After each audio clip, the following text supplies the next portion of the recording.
तुम्हारा make in India किस तरह का है वो देश देख रहा है। ये दोगला चरित्र तुम्हारा पूरा देश देख रहा है और पूरा देश देख रहा है कि एक आदमी दुनिया का दूसरा नंबर का बड़ा उद्योगपति कैसे बन गया। तुमने रेल बेच दी, तुमने पेट्रोल कंपनियां बेच दी, तुमने हवाई अड्डे बेच दिए, तुमने बैंक बेच दिए, तुमने इंश्योरेंस कंपनियां बेच दी, जिसको कोई 50 रुपए का लोन ऑस्ट्रेलिया के लिए देने के लिए तैयार नहीं था माइनिंग के लिए। तुमने स्टेट बैंक ऑफ इंडिया से 4000 करोड़ रुपए निकाल के क्यों मुंह छुपा रहे हो? क्यों मंत्रियों को आगे कर रहे हो? क्यों राहुल गांधी बोलना चाहते हो उससे पहले सदन स्थगित करके चले जाते हो? तुम्हारे मन में चोर दिखता है। अडानी के हवाई जहाज में बैठकर पूरी दुनिया की परिक्रमा करने से देश सोने की चिड़िया नहीं बनेगा। किस रूप में कौन से अच्छे दिन लाने की बातें? अरे शर्मिंदा होना चाहिए आपको, पूरा देश जानता है। Hello everyone, welcome back my YouTube channel mister पेजी। आज हम एक ऐसी वीडियो का रिएक्शन करने वाले हैं जो कि बहुत ही मज़ेदार होने वाली है और आपको इस वीडियो से बहुत ही नॉलेज मिलने वाला है। और बगैर टाइम वेस्ट किए इस वीडियो को हम स्टार्ट करते हैं। स्टार्ट करने से पहले अगर ये वीडियो आपको अच्छी लगती है और मेरे चैनल को आप इस तरीके की वीडियो देखना चाहते हैं तो मेरे चैनल की वीडियो को लाइक और चैनल को सब्सक्राइब ज़रूर करें ताकि हर वीडियो आप तक पहुंचती रहे। तो बगैर टाइम वेस्ट किए वीडियो को स्टार्ट करें। तुम्हारा मेक इन इंडिया किस तरह का है वो देश देख रहा है। ये दोगला चरित्र तुम्हारा पूरा देश देख रहा है और पूरा देश देख रहा है कि एक आदमी दुनिया का दूसरा नंबर का बड़ा उद्योगपति कैसे बन गया। तुमने रेल बेच दी, तुमने पेट्रोल कंपनियां बेच दी, तुमने हवाई अड्डे बेच दिए, तुमने बैंक बेच दिए, तुमने इंश्योरेंस कंपनियां बेच दी, जिसको कोई 50 रुपए का लोन ऑस्ट्रेलिया के लिए देने के लिए तैयार नहीं था माइनिंग के लिए। तुमने स्टेट बैंक ऑफ इंडिया से 4000 करोड़ रुपए निकाल के क्यों मुंह छुपा रहे हो? क्यों मंत्रियों को आगे कर रहे हो? क्यों राहुल गांधी बोलना चाहते हो उससे पहले सदन स्थगित करके चले जाते हो? तुम्हारे मन में चोर दिखता है। अडानी के हवाई जहाज में बैठकर पूरी दुनिया की परिक्रमा करने से देश सोने की चिड़िया नहीं बनेगा। किस रूप में कौन से अच्छे दिन लाने की बातें? अरे शर्मिंदा होना चाहिए आपको, पूरा देश जानता है कि नरेंद्र मोदी ने जाकर के दुनिया भर में जाकर के कहा कि पहले भारत के बारे में लोग ऐसा कहते थे। अरे कहां पैदा हो गए, कहां पैदा कर दिया? अरे तुमने तो फायदा किया था किसानों से कि 2022 तक तुम्हारी आय दुगनी होगी। बीच में बुलडोजर लेकर के खड़े हो गए, 3 नाकारा किस्म के कानून लेकर के खड़े हो गए। 700 किसानों को तुम्हारी गलत नीतियों की बलिवेदी पर चढ़ना पड़ा। मोदी तुझसे बैर नहीं, वसुंधरा तेरी खैर नहीं। अब की मोदी की खैर करेंगे, अब की मोदी की खैर करेंगे। ये याद रखना, ज्यादा सत्ता के घमंड में मत रहो। राजस्थान की जनता आपको सुधार देगी, मैं आपको चेतावनी दे रहा हूं। और वो निर्मला सीतारमण आई थी, क्या क्या करके गई? क्या क्या करके गई? पैसा रोक लेगी, पैसा रोक लेगी। लेकिन तुमने बहुत बेईमानी की। अभी भारतीय जनता पार्टी के वक्ता कह रहे थे मेक इन इंडिया। अरे तुम्हारा मेक इन इंडिया किस तरह का है वो देश देख रहा है। सरदार पटेल की प्रतिमा बनाने के नाम पर देश के गांव गांव से लोहा एकत्रित करते हो और जिस चाइना की आलोचना करते हो उसी चाइना के पास जाकर के वो प्रतिमा बना करके लाते हो। ये दोगला चरित्र तुम्हारा पूरा देश देख रहा है। और ये किसके बारे में कह रहे थे कि विदेश में जाकर के क्या कह रहे थे? पूरा देश जानता है कि नरेंद्र मोदी ने जाकर के दुनिया भर में जाकर के कहा कि पहले भारत के बारे में लोग ऐसा कहते थे। अरे कहां पैदा हो गए, कहां पैदा कर दिया? उनके बारे में बोल रहे थे। या वो नेता जिसको कैम्ब्रिज जैसी प्रतिष्ठित यूनिवर्सिटी ने एक सांसद के रूप में व्याख्यान देने के लिए आमंत्रित किया। माननीय सभापति महोदय, सोने की चिड़िया भारत, कौन देश में नहीं चाहता कि भारत सोने की चिड़िया बने? लेकिन अडानी के हवाई जहाज में बैठकर पूरी दुनिया की परिक्रमा करने से देश सोने की चिड़िया नहीं बनेगा। 10 साल हो गए नरेंद्र मोदी को सत्ता में आए हुए। आज भी देश के 80 करोड़ लोगों को 5 किलो गेहूं हमको देना पड़ रहा है। 5 किलो गेहूं।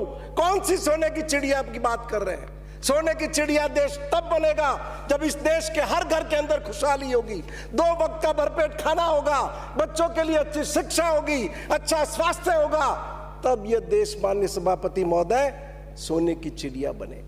खाली नरेंद्र मोदी के विदेश भ्रमण करने से देश सोने की चिड़िया नहीं बनने वाला। और मैं निवेदन करूंगा, अभी आप कह रहे थे किसी की हिम्मत नहीं है अधिकारी की किसी के यहां जाकर के इनकम टैक्स की जांच कर ले।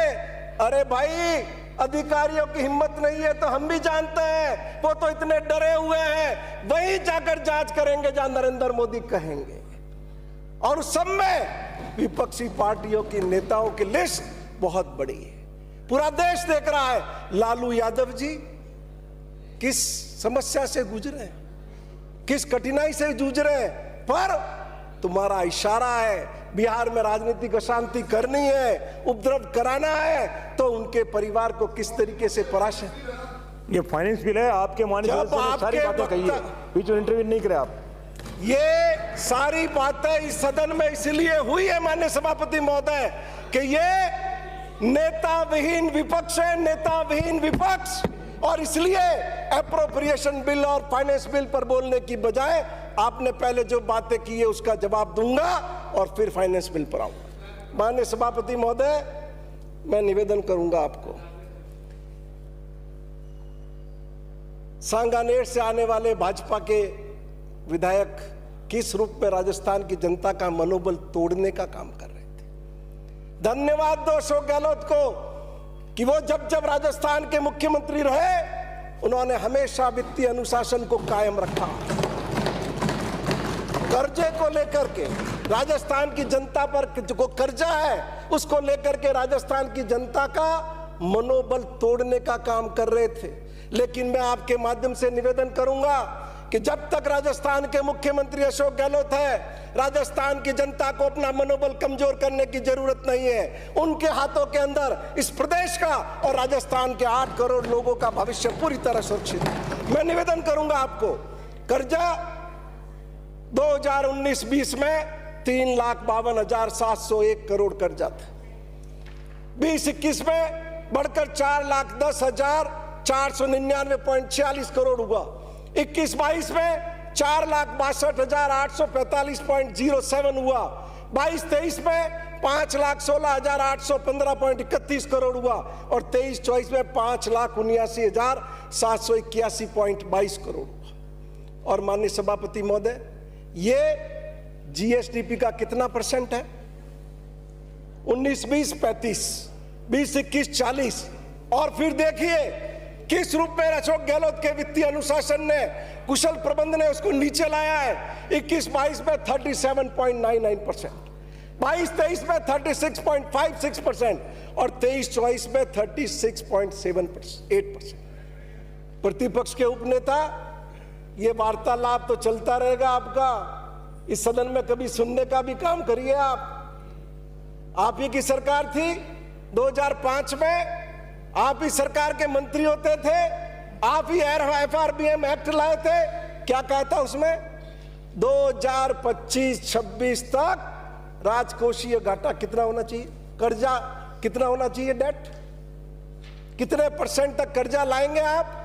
आपका लक्ष्य था 38.2% 2025-26 तक। लेकिन राजस्थान के वित्त विभाग के अधिकारियों और राजस्थान के मुख्यमंत्री अशोक गहलोत को धन्यवाद दीजिए कि 23-24 के अंदर ही 36.78 पर लिया है। बल्कि ये जो टारगेट आपने दिया उसको 21-22 में भी मुख्यमंत्री अशोक गहलोत ने, माननीय सभापति महोदय, अचीव कर लिया। अभी बात कह रहे थे 3,90,000 करोड़ का बजट और एप्रोप्रिएशन एक्ट में 4,03,000 करोड़। तो माननीय सभापति महोदय, आप भी एक्साइज के मंत्री रहे हो, फाइनेंस के अंदर ग्रॉस और नेट दोनों एक अलग अलग टर्म है। जो 3,90,000 है वो नेट है, 4,03,000 है वो ग्रॉस है। और कभी राजस्थान सरकार के बजट में ऐसा नहीं हुआ कि एप्रोप्रिएशन बिल में और बजट के अंदर फर्क नहीं आया हो, ये हमेशा ही आता है। तो इसलिए इसको इस रूप में नहीं लिया जाना चाहिए कि कोई 10-15 दिन में बड़ा फर्क पड़ गया। एप्रोप्रिएशन बिल पहले ही पेश हो चुका है, ये अलग बात है कि हम आज इसको पारित आज कर रहे हैं। माननीय सभापति महोदय, मैं आपको निवेदन करूंगा, विद्याधर नगर के माननीय सदस्य बैठे हुए हैं,